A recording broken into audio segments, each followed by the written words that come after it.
Pro-Palestinian and pro-Israeli protesters gathered outside the screening of a controversial documentary at the Toronto International Film Festival today.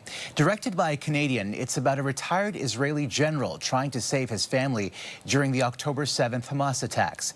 Here's CTV's Sean Leathong.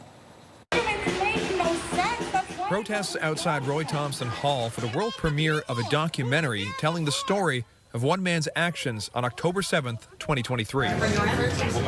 That man, former Israeli General Noam T-Bone. And I'm going to use all my experience. The film The Road Between Us tells the story of how T-Bone got a phone call from his son on the morning of October 7th saying they were under attack. It was a shock at the beginning, but immediately I felt that I need to take an action and to do whatever I can in order to save my family.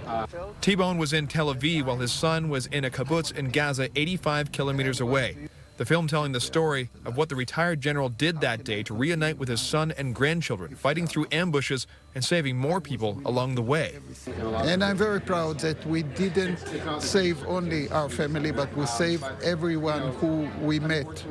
The film was originally selected for TIFF before being delisted a few weeks ago and then put back in the lineup just before the festival. Canadian filmmaker Barry Averich says the film should be seen before being judged.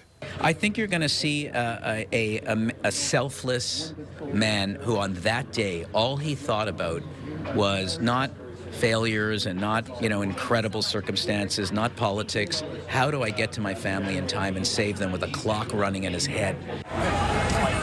While the line to see the film stretched around the block, protesters at the corner of King and Simcoe called it a story that supports Israeli propaganda.